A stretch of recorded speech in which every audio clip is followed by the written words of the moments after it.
Shalom, saudara yang kekasih, bersama saya Pendeta Ram Kenny.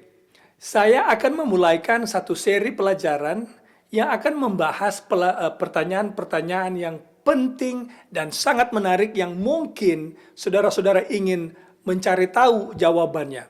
Pertanyaan-pertanyaan itu adalah yang pertama, apakah di surga itu ada bait Allah atau ada kemah suci atau bait suci atau sanctuary? Kalau ada, apa fungsinya? Karena Ka'bah yang kita miliki di dunia ini yang dibangun oleh Musa, semuanya berhubungan dengan rencana keselamatan manusia yang Allah tunjukkan kepada Musa. Itu pertanyaan yang pertama. Pertanyaan yang kedua adalah, apa hukum yang dilanggar oleh Lucifer yang membuat dia jatuh dalam dosa, kemudian diusir dia keluar dari surga dan dibuang ke bumi kita ini? Pertanyaan yang ketiga, mengapa Lucifer tidak langsung dibinasakan oleh Allah ketika ia memberontak melawan Allah? Kemudian, pertanyaan yang berikut adalah, apa hukum yang dilanggar oleh Hawa, Adam dan Hawa, yang membuat mereka berdosa? Itu pertanyaan yang berikut. Lalu yang terakhir adalah, apakah surga, kemah suci surgawi, dan Yerusalem baru adalah hal yang sama atau tidak? Dan di mana letak surga itu? Apa surga ini sebenarnya? Ada satu saudara yang sering mengomentari video saya dan mempertanyakan, apa maksud Pendeta Kenny tentang surga ini? Di mana surga ini? Atau surga yang mana yang Pendeta Kenny maksud? Nah, mohon saudara ini mengikuti seri ini. Semoga di akhir seri ini saudara bisa mendapatkan kejelasan dari pertanyaan saudara. Mari kita mulai dengan menjawab pertanyaan yang pertama. Apakah bait suci atau kemah suci surgawi itu sudah ada sebelum dosa atau tidak? Apa fungsi bait Allah sebelum dosa masuk ke dunia kita ini?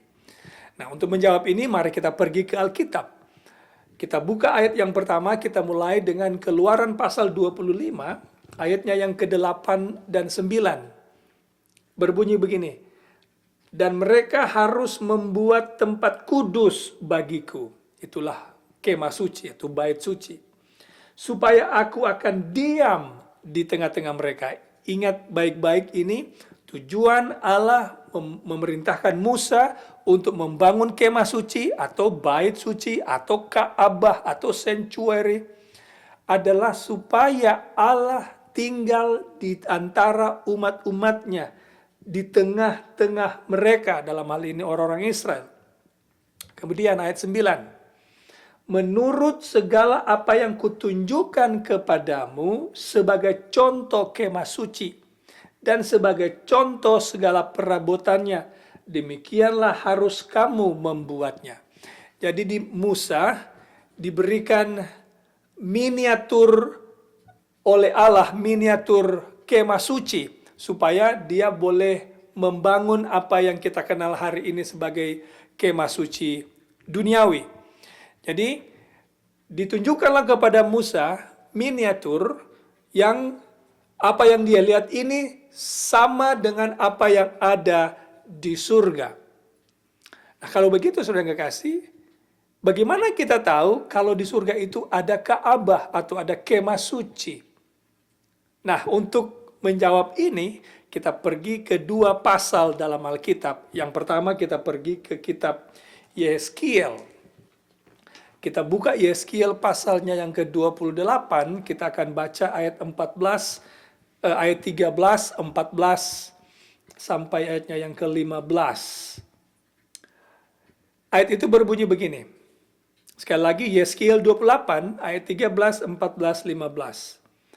Engkau di Taman Eden, yaitu Taman Allah. Kita garis bawahi kata Eden, Taman Allah. Ini adalah tempat di mana Allah berada, atau rumah Allah. Bisa saya katakan demikian, oke? Jadi engkau di Taman Eden. Siapa ini engkau ini? Ini berbicara tentang Lucifer yang dalam pasal ini digunakan nama Raja Tirus.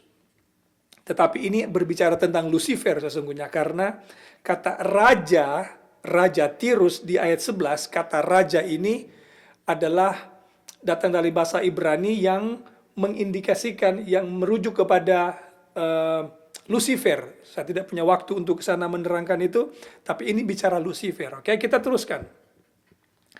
Penuh segala batu permata yang berharga, yaspis merah, krisolit, yaspis hijau, permata pirus, krisopras, nefrit, lasurit, batu darah, dan malakit.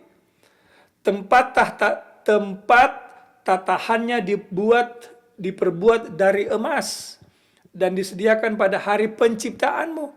Ayat 14. Kuberikan tempatmu dekat kerub yang berjaga di gunung kudus Allah. Engkau berada, berjalan-jalan di tengah batu-batu yang bercahaya-cahaya. Ayat 15, engkau tidak bercelah dalam tingkah lakumu sejak hari penciptaanmu sampai terdapat kecurangan kepadamu. Nah, mari kita lihat ada beberapa kata kunci di sana, yaitu kata kerub. Di mana di Alkitab kita bisa mendapatkan keterangan tentang malaikat kerub ini? Jawabannya saudara, ada di kemah suci yang dibangun oleh Musa. Di mana kerub ini berada?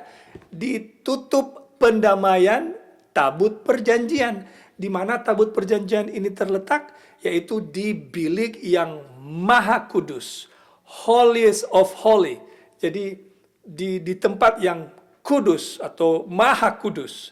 Disitulah malaikat kerub itu berada.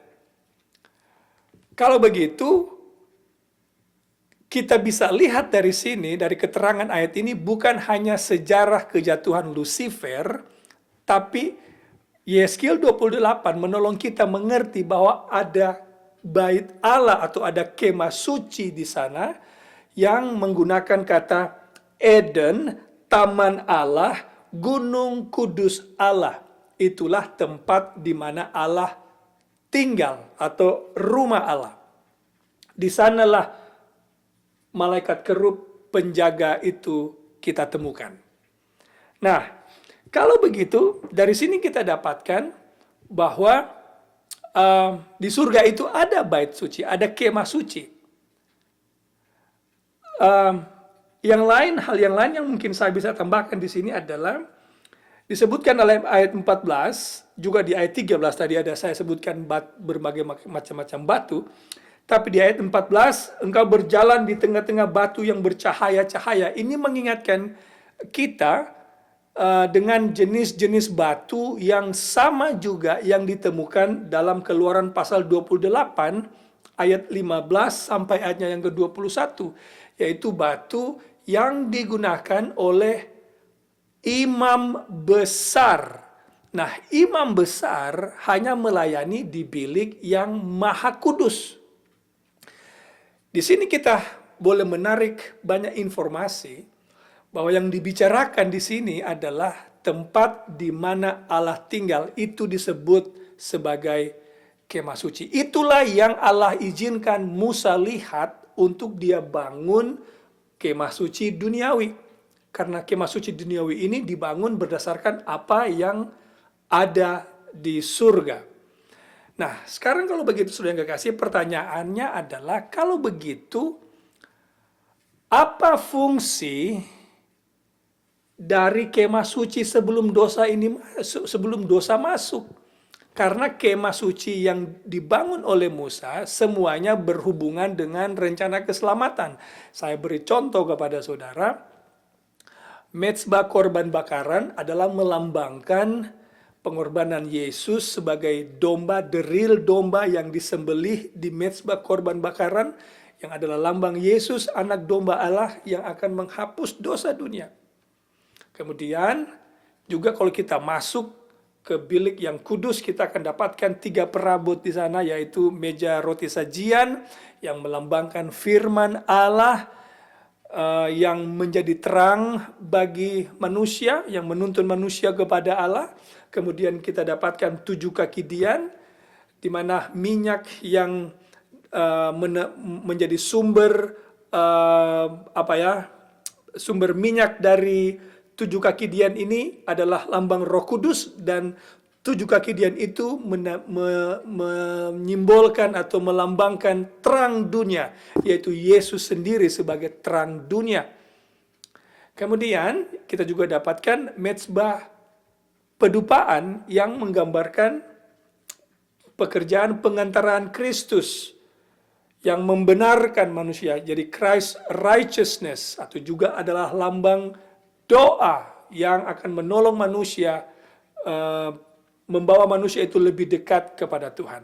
Jadi semua perabot-perabot dan semua yang ada di bait suci duniawi ini adalah melambangkan Yesus dan rencana keselamatan.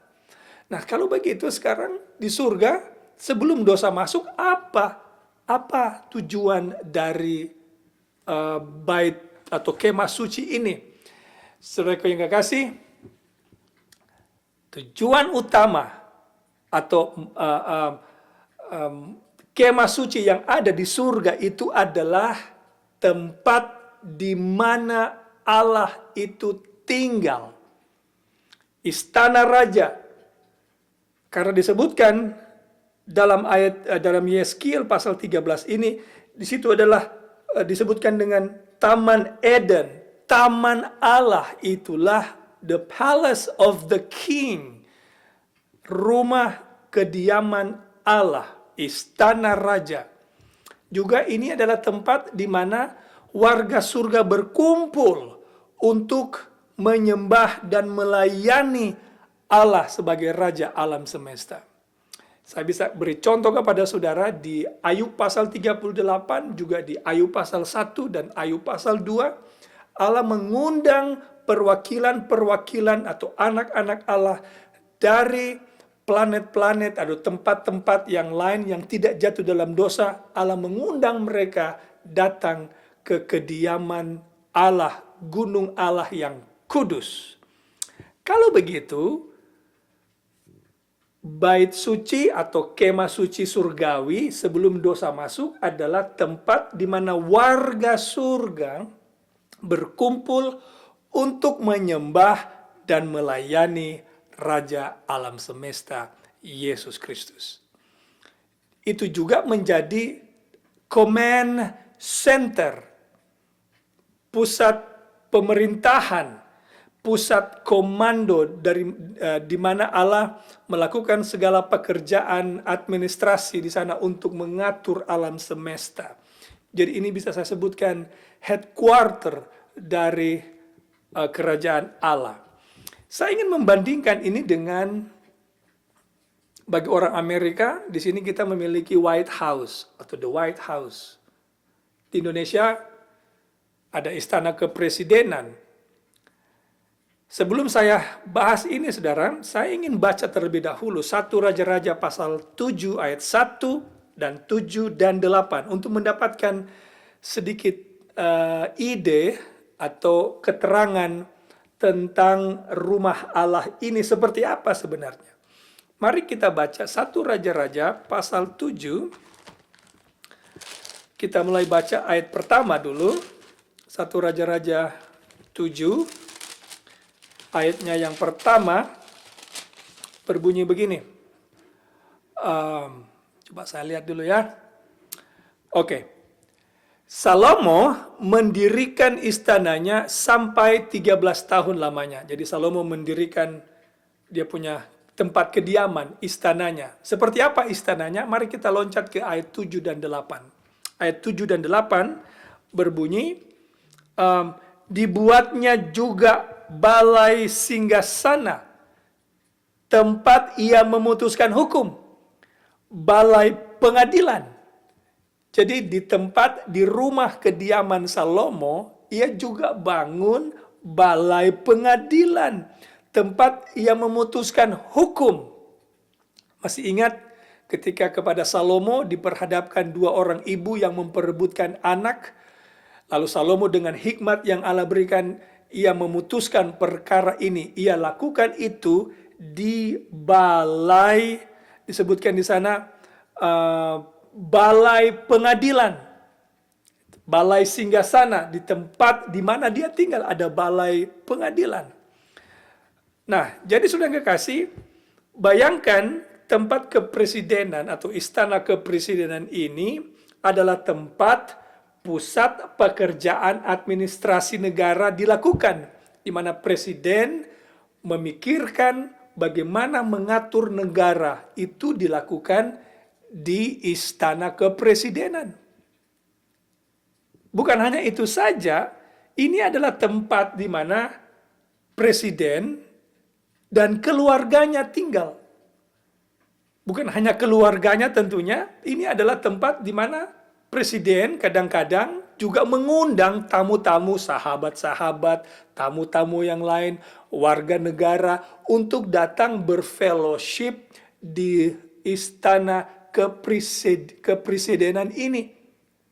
Nah, bayangkan sudah di istana kepresidenan itu, kita bisa bayangkan dining room di mana terdapat table of bread. Di sanalah dijamu ini tamu-tamu ini dengan meja roti sajian yang adalah dining room dari kediaman raja ini atau kediaman kepresidenan sebagai perbandingannya ya.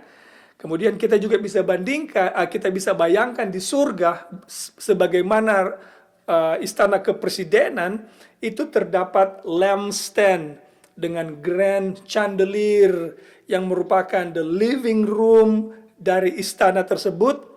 Kemudian kita juga bisa bayangkan ada heavenly smell, bau surgawi ya. Kita tidak tahu baunya seperti apa, tapi saya yakin baunya sangat enak untuk kita cium ya.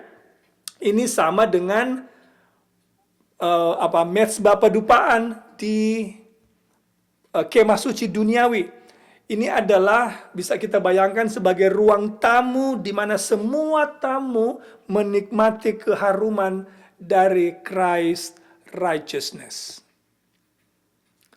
Saudara yang kekasih, meski kita tidak tahu secara detail bagaimana God's arrangement ini, tetapi bait suci surgawi kemah suci adalah tempat tinggal Allah, di mana tempat itu adalah tempat yang bersahabat, tempat yang indah, tempat Allah sendiri tinggal. Ia mengundang orang lain untuk berfellowship dengan dia di mana dia tinggal. Itulah maksud atau fungsi dari kemah suci sebelum dosa masuk. Ini adalah rumah ibadah, bisa saya juga sebutkan demikian, di mana semua warga surga berkumpul untuk beribadah, menyembah dan melayani pencipta mereka atau Allah mereka. Jadi saudara kekasih, pertanyaan pertama sudah kita jawab. Jadi tetap ikuti pembahasan di Ram Media Ministry Channel supaya kita boleh mendapatkan pengetahuan tentang Alkitab yang dapat menambah iman kita supaya kita bisa mengetahui siapa Allah yang kita sembah. Tuhan kiranya memberkati kita semua, adalah doa saya. Amin.